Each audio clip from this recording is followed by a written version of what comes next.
Yeah, that's me. My name's Brandon. I'm living my life as a 1950s man. You might be asking yourself why I'm in this situation. You see, life wasn't always like this, so to clear things up, let's take it back from the beginning to where it all started. Okay, so I wanted to try an interesting challenge for this video, and that is living like a 1950s man for a full week. The 1950s, that was a long time ago. That was over 70 years ago now, and it is the baby boomer generation. It was post-World War II, and times were good for some people. And really, I mean, a lot of people can look back on that generation or that time period and romanticize about it. I mean, you could have a single income, afford a house, support a family, and buy a car. Now, those times are long gone. Can't quite do that today. And that's why people look back on it and be like, man, that's when times were good. But in this video, I don't want to concentrate on economics or the social politics. What I do want to focus on is really the lifestyle, the clothing, the nutrition, the workouts, and what they did in their pastime. So this is going to be really interesting. I want to see how difficult it is to try to implement the 1950s lifestyle into the modern times. Okay, it's time to start this transformation. As you can tell, I'm pretty hairy. I mean, beards are all the trend now, but back then it was all about clean shaven. If I was seen in public looking like this, I would probably be seen as a hobo, a transient, or possibly a town drunk. Now, they had electric razors back in the 1950s. One of the most popular ones was the Philishave, or one that was made by Philips. Now, they were introduced back in the 1930s, but I don't have one of those, so I'm just gonna be going old school and using some scissors. Oh man, I'm already missing modern technology. There's a hell of a lot more work. Okay, I think that's probably as close as I want to get with the scissors. I just have a feeling I'm gonna take a chunk out of my skin here. Okay, here goes nothing. So I have a sharp razor here. It's just a single blade. I think it's called like a safety razor, but oh man. This is gonna be a pain in the ass. Okay, so I cheated. I used an electric razor because that razor just wasn't doing it. The scissors weren't getting short enough, so I used this guy right here. But the good thing is, it is a Philips, so kind of cheating, kind of not. I gotta say, I love this thing. I'll definitely be keeping this. Okay, there we go. And of course, after the shave, gotta go with some Old Spice aftershave here. Definitely a classic. It was introduced back in 1938 by the Schulten Company as a woman's fragrance, and then they pivoted to a men's fragrance, and it got really popular in the 1950s, and of course, even today, it is still around. But there we go, one step closer to looking like a man in the 1950s. Next up is gonna be a haircut.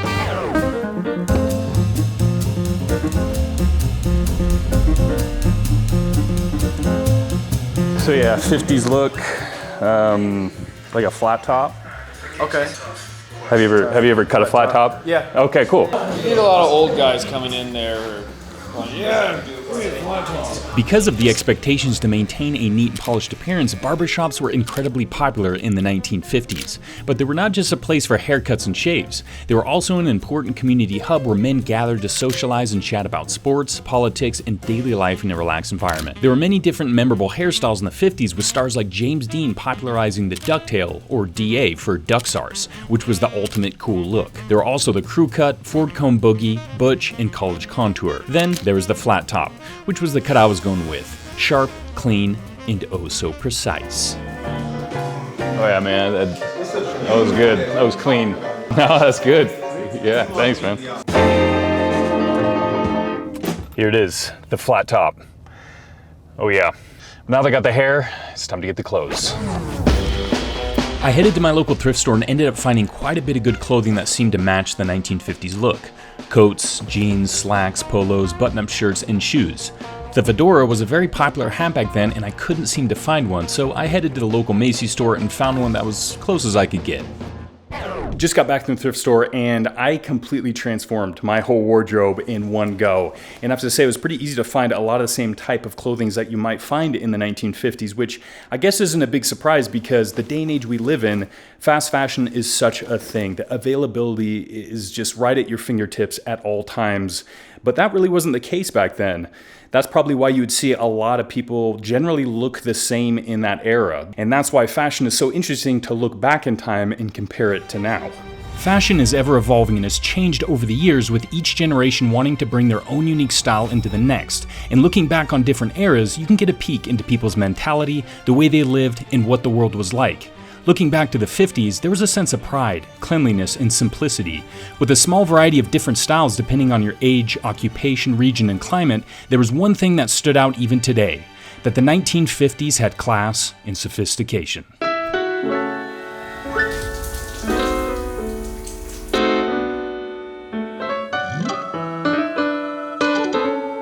A typical morning schedule in the 1950s was simple. Wake up early, you make your bed, shower, shave, and then eat a hearty breakfast made by your wife or your sweetheart while you sip on some black coffee and read the newspaper. The 1950s breakfast wasn't fancy. Eggs, bacon, toasted white bread, and jelly. But golly, was it delicious. After finishing breakfast, it's time to get ready for work.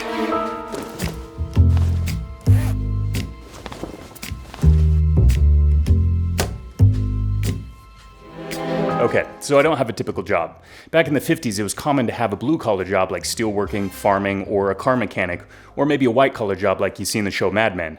And this is where it gets a little complicated. Because I work from home, and do a majority of my work on this, and on this. Me and my brother own an online business where we create YouTube content and also manage a fitness app that we built from the ground up called Buff. We built it to help you track your progress in the gym. The app integrates gamification with a unique leveling system from experience points you earn from each workout, and medals you can unlock for achieving certain milestones. You can create your own workouts or use our pre-designed programs that range from PPL, 5x5, or our classic physique, which was inspired by old school bodybuilding. We specifically designed the app to ensure you're getting the most out of the time you spend in the gym. If you're interested in trying it out for yourself, you can find it on Google Play or the Apple App Store. But they didn't have things like this or like that in the 1950s, so I got nothing to do. I guess it's time to get a workout in. Physical fitness was becoming a significant cultural and governmental focus in America in the 1950s, with Dwight D. Eisenhower creating the Presidential Council on Youth Fitness in 1956. Schools began incorporating structured physical educational programs focusing on calisthenics, team sports, and overall fitness. And with the growing popularity, new fitness equipment was being created to capitalize on the fitness trend, like the vibrating belt that was promoted to vibrate your fat away, and other ridiculous products. But with the help of Jack LaLanne's hit TV show where he emphasized the importance of strength training and healthy eating, and movie stars like Marilyn Monroe using weight training to help maintain their physical appearance, there was one thing that was for sure: physical fitness was more important than ever and here to stay. Now, there might have been some gyms in a big city, particularly like a YMCA, but if you live in a small town, you're most likely not gonna find a gym, and that's why calisthenics were so popular. Bodyweight exercises, pull-ups, push-ups, prison squats, dips, and you have guys like Jack LaLanne or Charles Atlas. Those were kind of like the influencers of the day. They were the ones putting out advertisements, being on TV, and trying to spread the word of fitness. And that's when everyone started being like, hey, there's something to this. Some of the most popular bodybuilders, and of course looking back from today, still legendary bodybuilders like Steve Reeves, Bill Pearl, Reg Park, Vince Granda. You look at those guys' physiques and everyone has titled that, oh, those are classic physiques. Which is interesting because really they're doing all the same exercise we do today. Bench press, pull-ups, squats, deadlifts. They did all the same ones. And then you're thinking to yourself, why did their physiques look just as good and maybe even sometimes better than today's physiques, with all the science, with all the new exercises and machines? And it's kind of an interesting question to ask. And I can't really answer that because I don't really know. I think part of it was because they were kind of going more off just the feeling of the workouts. They didn't get too overly analytical with what they were doing. They didn't doubt themselves. They just did what felt good. And I think there is something there that's kind of maybe the secret sauce that people are starting to forget. They feel like the more research they do, the more in-depth science they get into it, the more complicated they make their routines, that's gonna make them better. And maybe in some ways, it's holding a lot of people back today.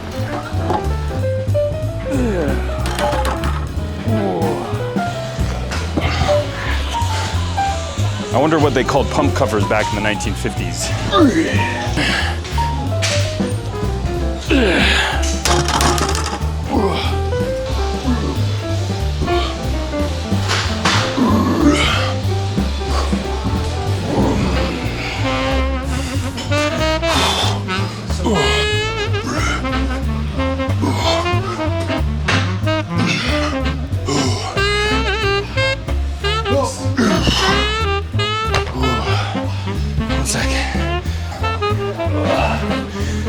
My flat top's going a little limp. So there we go. Gotta fluff it up a little bit, you know, gotta keep that hair pumped.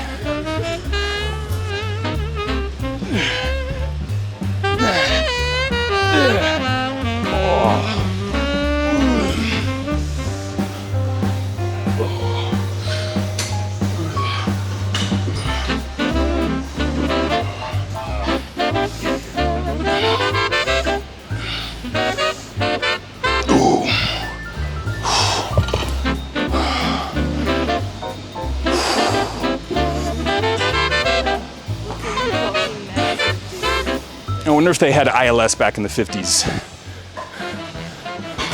I don't think they had imaginary lat syndrome. I think they just had lat syndrome. I mean, you look at Steve Reeves. That guy was like a lat god. So that concludes the 1950s workout. After all this weight being lifted, it's time to get some nutrition. With the end of World War II, the need for rationing was over, and America saw economic prosperity. The 1950s nutrition reflected a mix of home-cooked meals, convenience foods, and saw the rise in science-based advertisements, with fortified foods like Wonder Bread stating, "helps build strong bodies 8 ways." Dairy consumption was also heavily promoted, with whole milk being a staple in the American household, being hailed as nature's perfect food, and was heavily used by bodybuilders for its higher protein and overall nutrient density. Consumption was so high, in fact, it was said that Americans consumed about 1 liter per person per day. There was also a growing awareness of calorie counting and weight control, and some men embracing high-protein diets, with emphasis on steak and eggs, influenced by bodybuilders like Steve Reeves and fitness personalities like LaLanne. The 1950s also marked the beginning of fast food culture, with the expansion of chains like McDonald's being franchised in 1955. Burgers, fries, and milkshakes were now becoming a staple of the American diet. So it's safe to say nutrition was at the forefront in the American public's mind, and food was a big business. Fast food was not that common. In fact, after franchising in the mid-50s, McDonald's only had a few hundred locations. So I bet if you saw one driving down the road, you'd be pretty excited to try it out for yourself. And the most common meal would be a double cheeseburger, fries, and a milkshake, which cost you around 50 cents, which would be around $6 today. But this meal cost me over $12, which makes me think, golly, times have changed.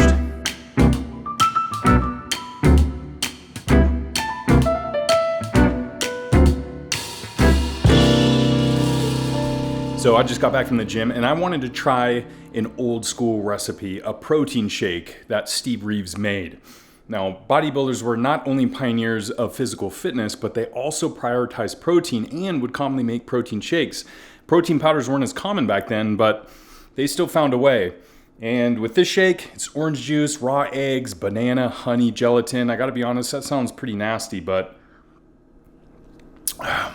it actually tastes like an orange Julius.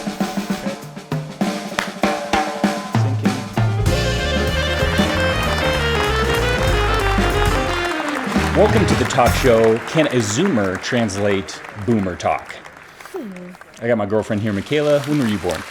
1999. 1999. So you are officially a Zoomer. Yes. Now, language has changed a lot over the years, and new words are always being invented, and it was really no different back in the 1950s. They had their own words, they had their own slangs and sayings, so we're going to see if you can translate some of these. We're going to start with some easy ones. We're going to start off here. Okay. The first one. Cool. Yep. Cool means hip, trendy, awesome. Something great, stylish, or impressive. Yeah. So that's very cool. That one stuck around. Yeah. So that's still around, which is pretty cool. That it stuck around. Okay, here we go. Cat. Cat. I have no fucking idea. I mean, I'm assuming it's kind of like just a person, that is, I guess, cool. Yeah. It's kind of. It's basically it's a hip person, so very hip. Okay. Daddy-o. Daddy-o. Daddy-o. An alternative term for your dad?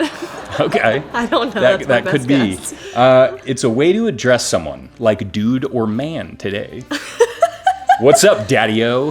So it's like kind of like, what's up, dude? I'm definitely going to start calling my friends that. Dig. Dig. Do you dig this? Ooh, do you like this? Yeah. Is that what it means? Close. Dig? Yeah. It's like, do you dig it? Are you dig it? into it? Are you interested in it? Is what my guess is. Yeah, so it'd be to understand or approve of something. So yes, are you Oh. interested? Do you approve it? So that was good. Good Okay, job. okay. Yeah, that's kind of around. I feel like that's a little bit Yeah. used here and there. Yeah. Do you dig it? That's cool. I like it. Yeah, people still use that one. I hear people use it every once in a while. Bread. I'm assuming it means money. Oh, okay. Yes, it means Nice. money. You got that one. Very good. Cruising for bruising. Means they're looking to get their ass kicked. Looking for trouble. Well, Yep. No, they're- you're right. They're putting themselves in a position where they're probably going to get beat up. Yeah, it's like provoking. Yeah, they're you know. provoking. Ankle biter. Ankle biter. Yeah. Is it just like an annoying person, or is it talking specifically be. about dogs? Nothing about dogs. Oh, Yeah. I'm assuming it's someone that's just nagging you all the time. Yeah. Well, kind of. A young child or mischievous one. Oh, okay. Yeah, Children nag you. in yeah. that wheelhouse. Yeah. Get all those ankle biters off my lawn. Square. Ooh, shit. Come on, man. Don't be square. Just like, don't be a loser. Like, don't be late. Is that it? It's not about being late. It's about being boring. Oh. Yeah. You're a square. Hooch. Does it have to do with like hoochie mama? Well, not quite. They didn't. I don't think they had hoochie mamas back in the 1950s. Maybe they did. Does it mean like a household? See Give me a here. hint. Can you give me a hint? It's something you drink. Oh, soda? Oh, Alcohol. alcohol. Yeah, I mean beer wasn't. yeah, wasn't alcohol. hooch. But that was a little glimpse into the words and the sayings from the 1950s. Hopefully you enjoyed it. That was a lot of fun. Did you have fun? Yeah, it was fun. Yeah, it was good.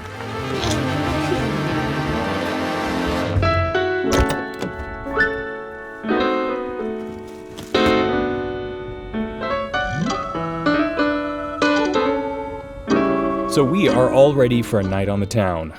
Got a nice play booked, and after that, who knows? We'll see what we get up to. The world is our oyster. Not having the modern conveniences like a phone, video games, or big screen TV, you can understand why going out on the town was such an exciting and popular pastime. I really enjoyed looking spiffy in my threads, spending time with my sweetheart, and living in the moment. As the night came to a close, we got back to our nest, put on a record, and danced the night away. Boy, what a time we had.